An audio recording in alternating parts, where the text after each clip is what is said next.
بسم اللہ الرحمن الرحیم۔ درس حدیث سبق نمبر 52، صلاۃ التسبیح کی ترغیب۔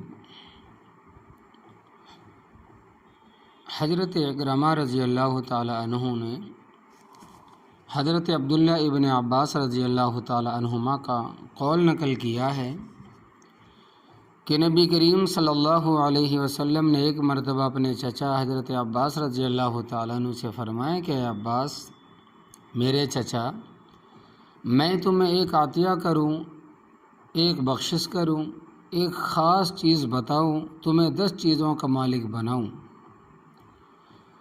جب تم اس کام کو کرو گے تو اللہ جل شانہ تمہارے سب گناہ، پہلے اور پچھلے، پرانے اور نئے، غلطی سے کیے ہوئے، جان بوجھ کر کیے ہوئے، انجانے میں کیے ہوئے، چھوٹے ہو بڑے ہوں، چھپ کر کے ہو، کھلم کھلا کیے ہوئے ہوں، سبھی اللہ تبارک و تعالی معاف فرما دیں گے۔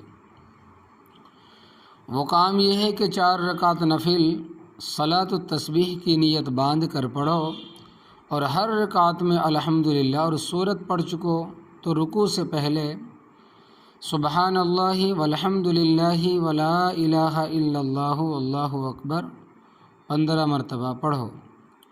پھر جب رکوع کرو تو 10 مرتبہ اس میں پڑھو۔ پھر جب رکوع سے کھڑے ہو تو 10 مرتبہ پڑھو۔ پھر سجدہ کرو تو 10 مرتبہ اس میں پڑھو۔ پھر سجدے سے اٹھ کر بیٹھو تو 10 مرتبہ پڑھو۔ پھر جب دوسرے سجدے میں جاؤ تو 10 مرتبہ اس میں پڑھو۔ پھر جب دوسرے سجدے سے اٹھو تو دوسری رکعت میں کھڑے ہونے سے پہلے بیٹھ کر 10 مرتبہ پڑھو۔ ان سب کی میزان 75 ہوئی، یعنی ان کی جو گنتی ہے وہ 75 بار ہوئی۔ اسی طرح ہر رکعت میں 75 دفعہ ہوگا۔ اگر ممکن ہو سکے تو روزانہ 1 مرتبہ اس نماز کو پڑھ لیا کرو۔ یہ نہ ہو سکے تو ہر جمعے کو 1 مرتبہ پڑھ ہی لیا کرو۔ یہ بھی نہ ہو سکے تو مہینے میں 1 مرتبہ پڑھ لیا کرو۔ اگر یہ بھی نہ ہو سکے تو ہر سال میں 1 مرتبہ پڑھ لیا کرو۔ اگر یہ بھی نہ ہو سکے تو عمر میں 1 مرتبہ پڑھ ہی لو۔ ابو داؤد، ابن ماجہ، صحیح ابن حبان، ابن خزیمہ کی یہ روایت ہے۔ طبرانی کی روایت میں یہ بھی ہے کہ اگر تیرے گناہ سمندر کی جھاگ کے برابر ہوں یا ریت کے ذرات کے برابر، اللہ تبارک و تعالی سب معاف کر دیں گے۔ حاکم کی روایت میں ہے کہ رسول اللہ صلی اللہ علیہ وسلم نے اپنے چچا زاد بھائی حضرت جعفر رضی اللہ تعالیٰ عنہ کو حبشہ بھیج دیا تھا۔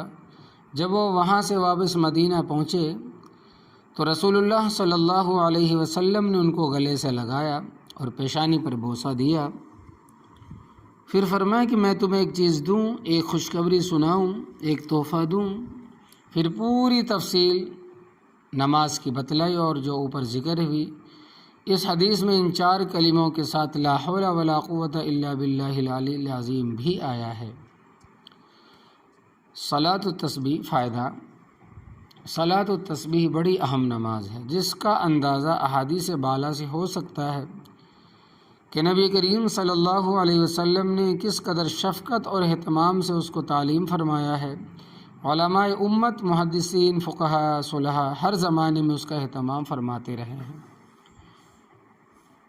تو اس نماز کے ذریعہ تمام گناہوں کا معاف ہونا حدیث بالا سے معلوم ہوا، جس میں صغیرہ بھی ہو، کبیرہ بھی ہو، ہر قسم کے گناہ شامل ہیں۔ البتہ دوسری آیات و حدیث کی وجہ سے کبیرہ گناہوں کی معافی کے لیے توبہ کی شرط ہوگی۔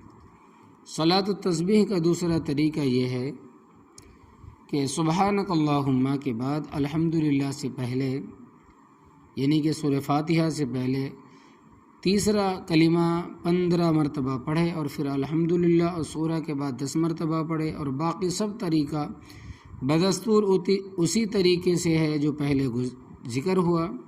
البتہ اس صورت میں نہ تو دوسرے سجدے کے بعد بیٹھنے کی ضرورت اور نہ تحیات کے ساتھ پڑھنے کی۔ علماء نے لکھا ہے کہ بہتر یہ ہے کبھی اس طرح پڑھ لیا کرے اور کبھی اس طرح پڑھ لیا کرے، فضائل ذکر میں ہے۔ صلاۃ التسبیح کے متعلقہ ضروری مسائل بھی سن لیں۔ نمبر 1، اس نماز کے لیے کوئی صورت قرآن کریم کی متعین نہیں، اس نماز کے لیے صورت قرآن کریم کی یعنی قرآن کریم کی کوئی بھی صورتوں میں سے کوئی صورت متعین نہیں ہے، جو بھی صورت دل چاہے پڑھے۔ لیکن بعض علماء نے لکھا ہے کہ سورہ حدید، سورہ حشر، سورہ صف، سورہ جمعہ، سورہ تغابن میں سے 4 صورتیں پڑھے۔ بعض حدیثوں میں 20 آیتوں کے بقدر آیا ہے، اس لیے ایسی صورتیں پڑھے جو 20 آیتوں کے قریب ہو۔ بعض نے اذا زلزلت والعادیات، تکاثر، والعصر، سورہ کافرون، سورۃ النصر، سورۃ الاخلاص لکھا ہے، ان میں سے پڑھ لیا کرے۔ نمبر 2، ان تسبیحوں کو زبان سے ہرگز نہ گنے کہ زبان سے گننے سے نماز ٹوٹ جائے گی۔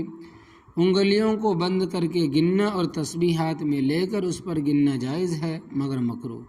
بہتر یہ ہے کہ انگلیاں جس طرح اپنی جگہ پر رکھی ہے ویسے ہی رہے اور ہر کلمہ پر ایک ایک انگلی کو اسی جگہ دباتا رہے۔